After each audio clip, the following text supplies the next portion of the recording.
നമസ്കാരം, ഇൻസൈഡിലേക്ക് സ്വാഗതം.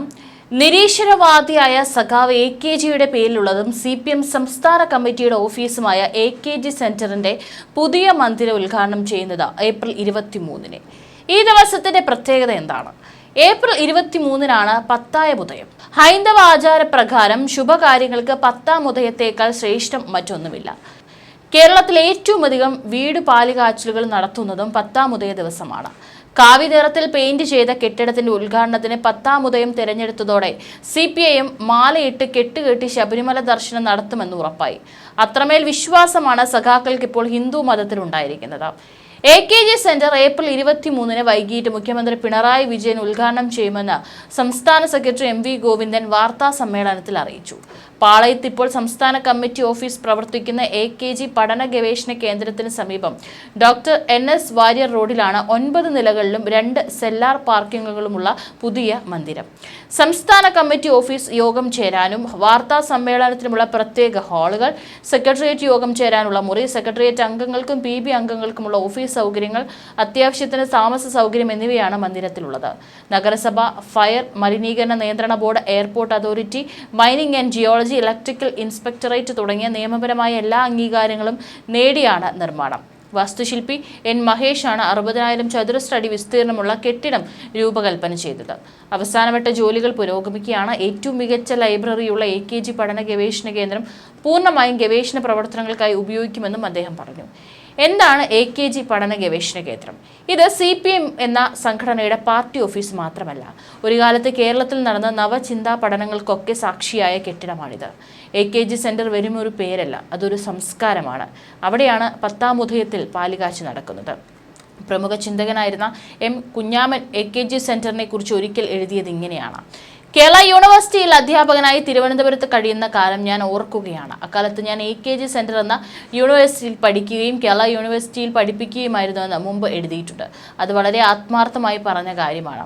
അന്ന് AKG സെന്റർ ഒരു പാർട്ടി ഓഫീസായല്ല പരിഗണിക്കപ്പെട്ടിരുന്നത്, അതൊരു റിസർച്ച് സെന്റർ ആയിരുന്നു. അവിടെ പ്രഗത്ഭരായ പണ്ഡിതന്മാരും ചിന്തകരും വരും. അത്തരം ചർച്ചയിൽ പങ്കെടുക്കുക എന്നത് എന്നെ സംബന്ധിച്ച് പഠിക്കാനുള്ള അവസരമായിരുന്നു.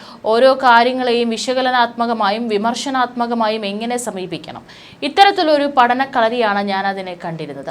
അന്നത്തെ അക്കാദമിക ചർച്ചകളിൽ പാർട്ടി കാര്യങ്ങൾ പ്രതിഫലിച്ചിരുന്നില്ല, അസഹിഷ്ണുത ഉണ്ടായിരുന്നില്ല. ആശയത്തെ ആശയം കൊണ്ട് തന്നെ നേരിടണമെന്നൊരു സന്ദേശം എനിക്ക് അവിടെ നിന്നാണ് കിട്ടിയത്.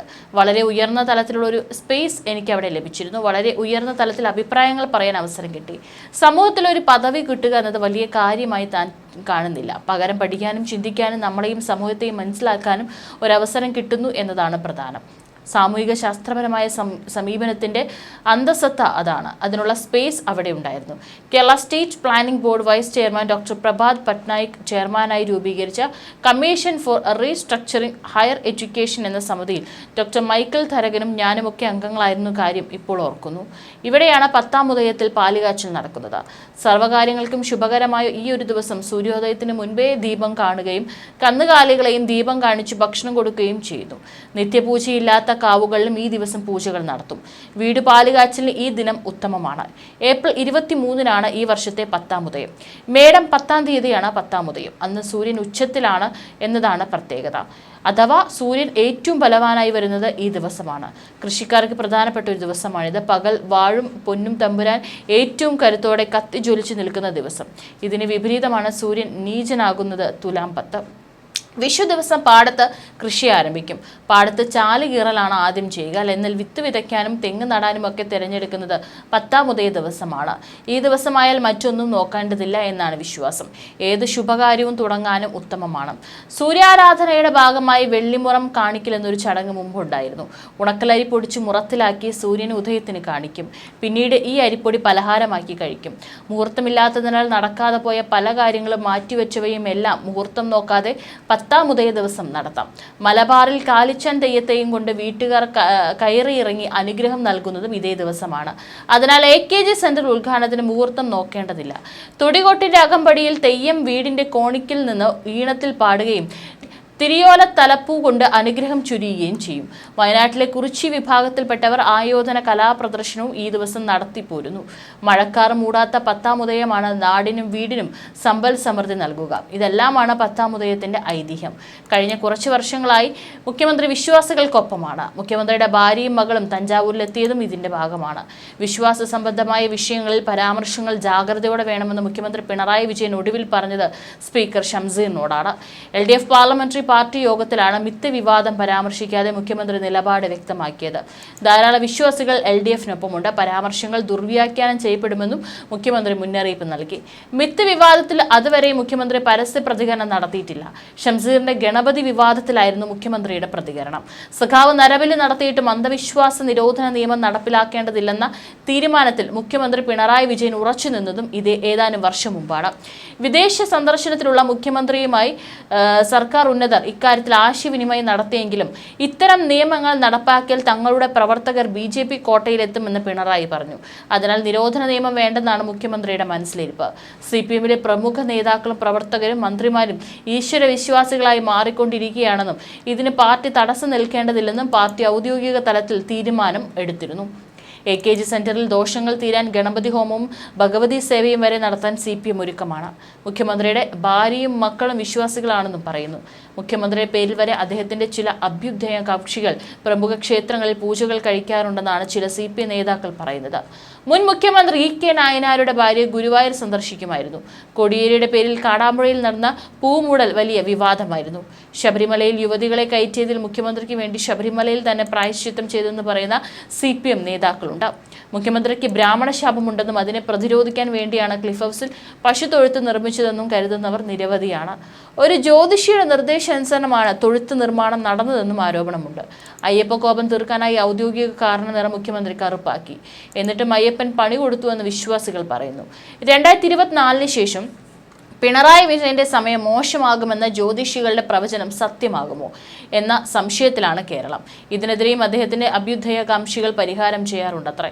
കമ്മ്യൂണിസ്റ്റ് സർക്കാർ ഭരിക്കുന്ന കേരളത്തിൽ നടപ്പിലാക്കാത്ത അന്ധവിശ്വാസ നിരോധന നിയമം BJP ഭരിക്കുന്ന കർണാടകം 2 കൊല്ലം മുമ്പ് നടപ്പാക്കി. ആഭിചാര കൊലകൾ വർദ്ധിച്ചതോടെയാണ് അയൽ സംസ്ഥാനമായ കർണാടകയിൽ അന്ധവിശ്വാസ നിരോധന നിയമം നടപ്പാക്കിയത്. 7 വർഷം തടവും 50,000 രൂപ പിഴയുമാണ് നിയമം അനുശാസിക്കുന്ന ശിക്ഷ. നിയമം നടപ്പാക്കിയതിന് പിന്നാലെ ദുരാചാര കൊലപാതകങ്ങൾ ഗണ്യമായി കർണാടകയിൽ കുറഞ്ഞു. ശാസ്ത്രത്തിന്റെ പിൻഫലമില്ലാത്തതിനെയൊക്കെ അന്ധവിശ്വാസമെന്ന് കർണാടകയിലെ അന്ധവിശ്വാസ നിരോധന നിയമം നിർവചിക്കുന്നു. ആഭിചാര കൊലപാതകങ്ങൾ കൂടിയതോടെ 2017 സിദ്ധരാമയ്യ സർക്കാർ ബില്ലിന് സഭയിൽ അംഗീകാരം നൽകി. വാസ്തു, ജ്യോതിഷം, വിശ്വാസത്തിന്റെ ഭാഗമായുള്ള തലമുട്ടയടിക്കൽ, കാതുകുത്തു വഴിപാടുകൾ തുടങ്ങിയവ ഒഴിവാക്കിയാണ് നിയമം.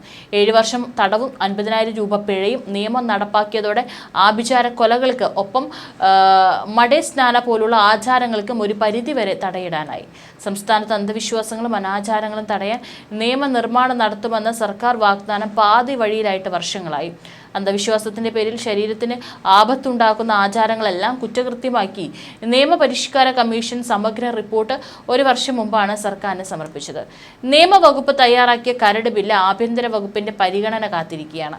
ബില്ല് നടപ്പിലാക്കേണ്ടതില്ലെന്നാണ് ആഭ്യന്തര വകുപ്പിന്റെ ചിന്ത. അന്ധവിശ്വാസങ്ങളുടെയും അനാചാരങ്ങളുടെയും പേരിൽ കുറ്റകൃത്യങ്ങൾ പെരുകുന്നതിനെതിരെ കർശന നടപടി ലക്ഷ്യമിട്ടാണ് പ്രത്യേക നിയമനിർമ്മാണം സർക്കാർ പ്രഖ്യാപിച്ചത്. മന്ത്രവാദം, കൂടോത്രം, പ്രേതബാധ ഒഴിപ്പിക്കൽ തുടങ്ങി ചികിത്സാ നിഷേധം വരെ കുറ്റകൃത്യമാക്കുന്ന വിധത്തിലാണ് നിയമപരിഷ്കാര കമ്മീഷൻ റിപ്പോർട്ട് തയ്യാറാക്കിയത്. മന്ത്രവാദത്തിന്റെ പേരിൽ ലൈംഗികമായി പീഡിപ്പിക്കപ്പെടലും കടുത്ത കുറ്റമാണ്. ദുർമന്ത്രവാദവും കൂടോത്രവും നടത്തുന്നവർക്ക് പുതിയ നിയമപ്രകാരം 7 വർഷം തടവും 50,000 രൂപ പിഴയും ലഭിക്കും. ശരീരത്തിന് ആപത്തുണ്ടാക്കാത്ത മതപരമായ ആചാരങ്ങളെ കരട് നിയമത്തിൽ നിന്നും ഒഴിവാക്കിയിട്ടുണ്ട്. സർക്കാർ നിർദ്ദേശപ്രകാരമാണ് ജസ്റ്റിസ് KT തോമസ് അധ്യക്ഷനായ നിയമപരിഷ്കാര കമ്മീഷൻ ശുപാർശകൾ കൈമാറിയത്.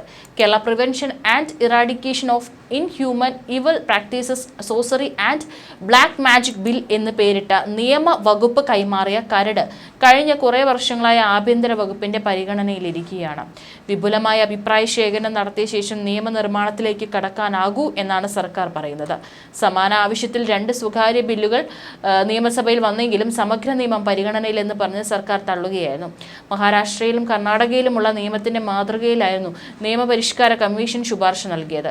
ശബരിമല സംഭവമുണ്ടാക്കിയ പ്രത്യാഘാതങ്ങളെ തുടർന്നാണ് നിയമത്തിൽ നിന്നും മുഖ്യമന്ത്രി പിന്മാറാൻ കാരണമെന്നറിയുന്നു. സ്വാമി അയ്യപ്പൻ ചതിച്ചുവെന്നും CPM വിശ്വസിക്കുന്നു. കോടിയേരിയുടെ അസുഖം പോലും കണ്ടെത്തിയത് ശബരിമല വിഷയത്തിന് ശേഷമാണ്. ഒരു കാലത്ത് അച്യുതാനന്ദൻ അനുഭവിച്ച അതേ കർമ്മഗതിയിലാണ് പിന്നീട് അച്യുതാനന്ദനെ തമസ്കരിച്ച പിണറായി വിജയനും എത്തിച്ചേർന്നത്. ശബരിമലയിൽ സുപ്രീം കോടതി വിധി നടപ്പിലാക്കുക എന്നതിനേക്കാൾ BJPക്കെതിരെ തന്റെ ശക്തി തെളിയിക്കുക എന്ന വാശിയാണ്. വനിതാ മതിലിന് പിറ്റേന്ന് ശബരിമലയിൽ യുവതികളെ കയറ്റിയ കടുംകൈ വേണ്ടായിരുന്നു എന്ന അഭിപ്രായമാണ് കോടിയേരി ഉൾപ്പെടെയുള്ള നേതാക്കൾക്കുണ്ടായിരുന്നത്. VS അച്യുതാനന്ദന്റെ ശാപം പിണറായിക്ക് ഏറ്റതാണെന്ന് ചിലർ പറഞ്ഞു. വനിതാ മതിലിന് പിറ്റേന്ന് തന്നെ യുവതികളെ മല കയറ്റണമെന്ന തീരുമാനം പിണറായി നേരിട്ടെടുത്തതാണ്. ഇതിന് തയ്യാറായുള്ളവരെ അന്വേഷിക്കുകയായിരുന്നു പിണറായി. കനകദുർഗയും ബിന്ദുവും അവിചാരിതമായി ഇവരുടെ കയ്യിൽ വീണു. ഒരു ഉന്നത പോലീസ് ഉദ്യോഗസ്ഥനാണ് ഇവരെ ഉപയോഗിക്കാമെന്ന സന്ദേശം പിണറായിക്ക് നേരിട്ട് കൈമാറിയത്. NSSുമായി അടുത്ത ബന്ധം പുലർത്തിയിരുന്ന നിരവധി നേതാക്കൾ CPMിലുണ്ടായിരുന്നു. യുവതി പ്രവേശത്തോടെ NSSുമായുള്ള സമവായത്തിന്റെ അവസാന സാധ്യതയും അടഞ്ഞു. എല്ലാം ഇല്ലാതാക്കിയത് മുഖ്യമന്ത്രിയുടെ ധാർഷ്ട്യമാണെന്ന് എല്ലാവരും വിശ്വസിച്ചു. നവോത്ഥാന നായകനാവാനായിരുന്നു പിണറായി ശ്രമിച്ചത്. പക്ഷേ ആഭിചാരത്തിനെതിരായ നിയമം പാസാക്കൽ നവോത്ഥാന നായകൻ തയ്യാറായില്ല. പിണറായി തന്നെയാണ് നവോത്ഥാന യോഗം എന്ന ആശയം മുന്നോട്ട് വെച്ചത്. അതിന് അദ്ദേഹം ഉപദേഷ്ടാക്കളെ ആശ്രയിച്ചില്ല. BJPക്കെതിരെയാണ് പിണറായി നവോത്ഥാനവുമായി നീങ്ങിയത്. ഇപ്പോൾ നവോത്ഥാനം അധോഗതിയായെന്ന് പറഞ്ഞാൽ മതി. CPM പ്രവർത്തകർ നരബലി നടത്തിയതിനാൽ CPMന് ഒരു പ്രശ്നവുമില്ല എന്നതാണ് യാഥാർത്ഥ്യം. കാരണം പാർട്ടി പഴയ പാർട്ടിയല്ലെന്ന് ഗോവിന്ദൻ മാഷ് പോലും സമ്മതിക്കും. 10ാം ഉദയത്തിന്റെ ഉദ്ഘാടനം ചെയ്യുന്ന AKG സെന്ററിൽ ഗണപതി ഹോമവും ഭഗവതി സേവയും നടക്കുന്നുണ്ടോ എന്ന് മാത്രം ഇനി അറിഞ്ഞാൽ മതി.